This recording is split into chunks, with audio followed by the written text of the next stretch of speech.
Dobrodošli u 4. epizodu serijala Zimska bašta, u kojoj ću između ostalog da vam govorim o postavci setvene mreže. Setvene mreže su kombinacije velikog broja biljaka, idealne su za male bašte i ono što je najbolje od svega, tu kombinaciju možete da postavite već sada. Za sve vas koji nam se prvi put pridružujete u ovom serijalu, podsjetit ću vas da sam ove sezone postavila izazov pred sebe, a to je da postavim zimsku baštu najveću ikad u svom životu.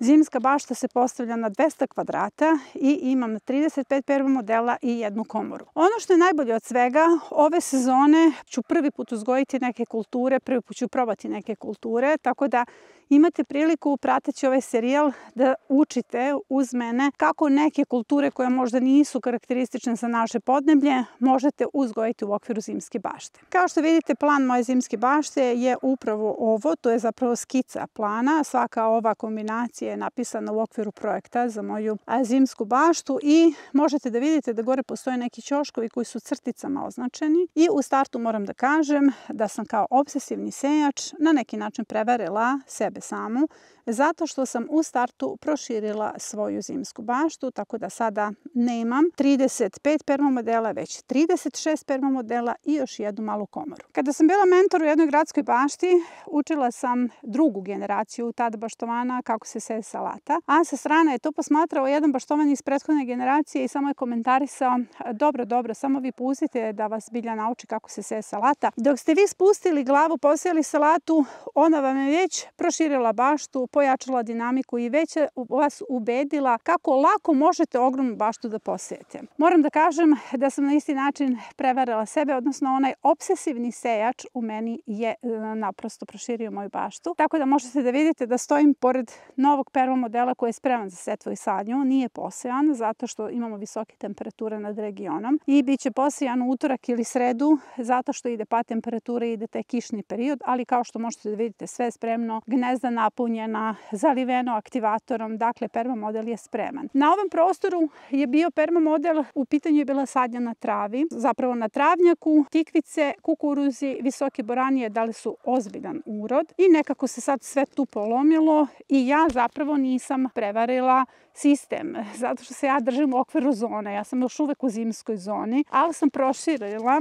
ukupan broj perma modela na još jedan i pored sa ove strane postavila sam još jednu komoru. Zapravo o čemu se radi? Ja imam jasan plan setve i sadnje i meni je lako. Na osnovu tog plana ja samo dođem i organizujem svoj perma model jedan dan, sledeći dan samo napunim ta gnezda jer tačno znam šta mi je potrebno, koliko mi je gnezda potrebno i onda naredni dan kad se stvore idealni uslovi sa uživanjem dođem, sejem i sadim jer kompletan plan za svaku gredicu je kreiran u mom radnom prostoru sa jasnom kombinacijom.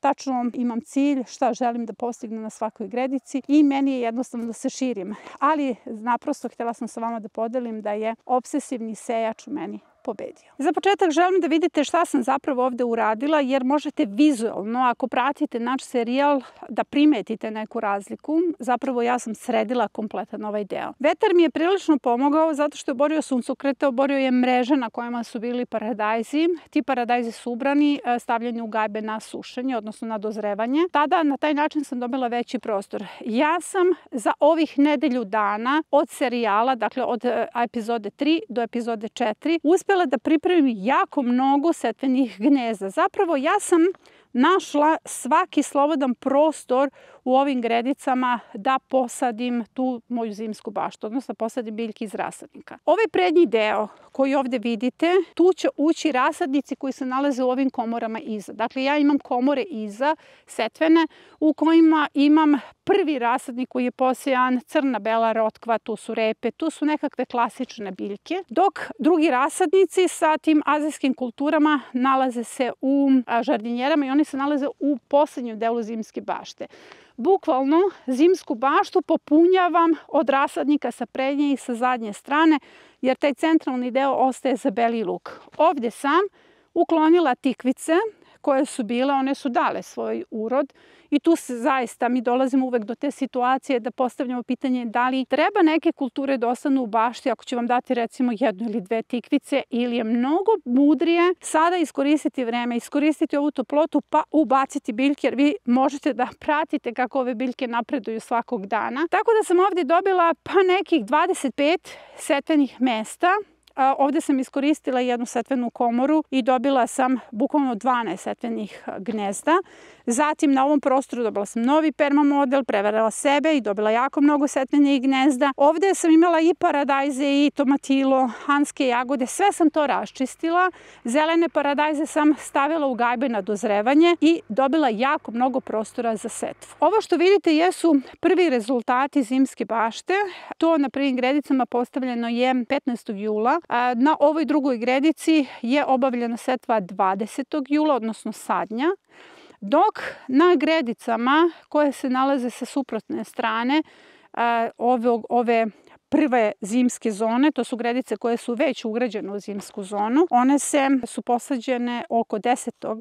avgusta i ja želim da vidite kako one napreduju. Zašto vam to pokazujem?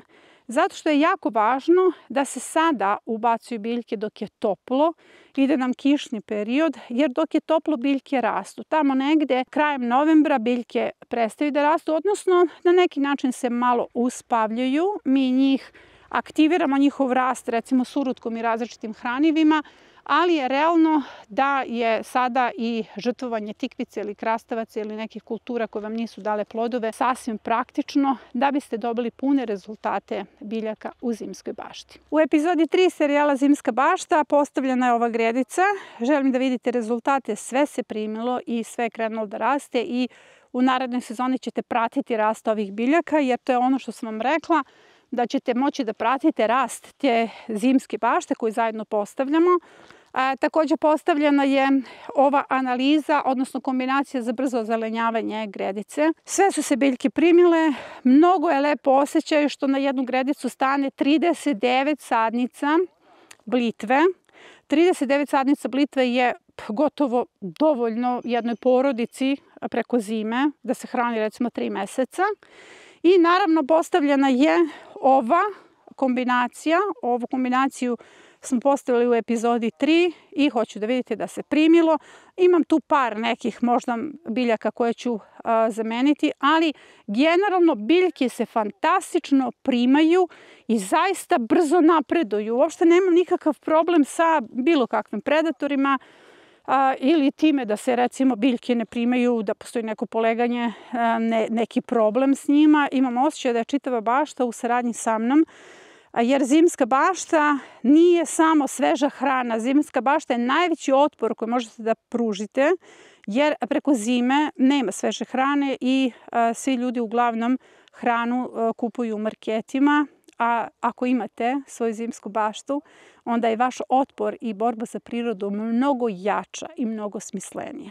Tako da moja zimska bašta i ovaj veliki projekat koji prikazujem vama nije tek samo hrana. Ona je najjači otpor. Sada smo došli do one naše teme koju sam najavila. U pitanju je setvena mreža koju postavljamo ovdje. Ali pre nego što vam pojasnim setvenu mrežu, moram da vam kažem da je kompletna ova zimska bašta koja je postavljena zaista u velikom obimu već sada. Ja imam malo prostora za dalju sadnju. Nešto je rezervisano za beli luk. Recimo samo su mi još ove 2 gredice ostale za setvu i sadnju koje moram da sredim. Čekam da završe neke kulture vegetaciju i to će se sigurno uraditi u toku naredne nedelje. Ide nam kiša, paradajzi naprosto završavaju svoju vegetaciju.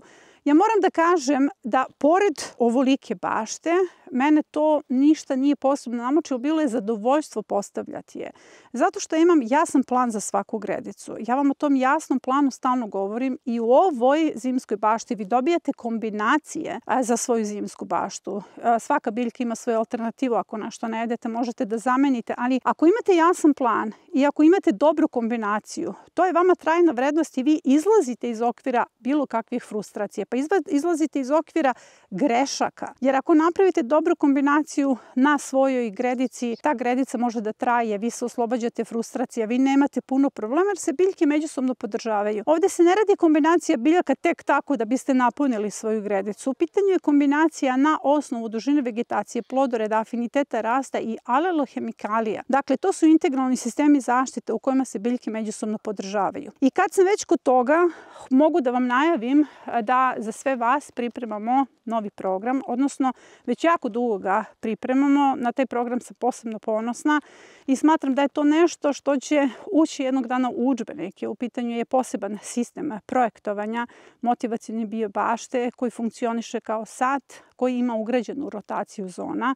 i koji potpuno sam ubeđena će pomoći ljudima da se oslobode frustracije i da oni ljudi koji su jako zaposleni mogu bez problema da postavljaju svoju baštu. To nije samo gotov projekat koji ima ugrađenu kompletnu analizu, tačnu smenu kultura, pozicije biljaka, kompletne skretnice na kojem razmaku treba da sadite biljke, kako se biljke urezuju, već snimljenog mentora, to jest mene.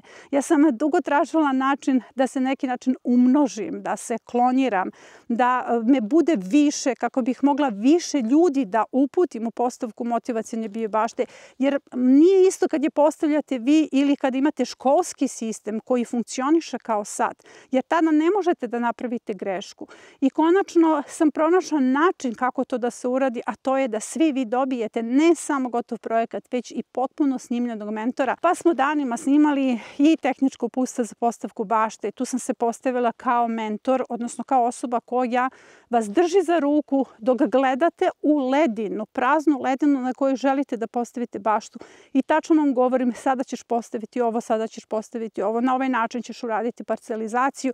Jednako kao što radim sa ljudima na individualnom programu. Tu je snimljeno tehničko uputstvo za postavku bašte, tehničko uputstvo za čitanje analiza, vodič kroz kalendare, zato što vama zapravo, ako imate gotov projekat, u tim kalendarima nisu potrebne sve informacije. U tim kalendarima su vam potrebne samo neke informacije vezano za rasadnike i konačno vodim vas kroz svaku analizu i detaljno govorim kako ćete i gde da posadite svoju biljku. Ja moram da kažem da sam ponosna na ovaj proizvod. Sada se vraćamo na našu setvenu mrežu. Setvena mreža je zapravo poznat pojam svima vama koji pratite kanal. Postoji predavanje o setvenim mrežama, postoji serijal setvene mreže, pa tu pratimo i rezultate. Ali ja setvenu mrežu nisam do sada primenila u zimskoj bašti. S obzirom da imam jako mnogo presade, velike želje. Želim da mi buknu biljke, da imam onako prizor pun zelenih biljaka, jako mnogo zelenih biljaka za hranu preko zime. A ja sam se odlučila za setvenu mrežu. Setvene mreže uopšte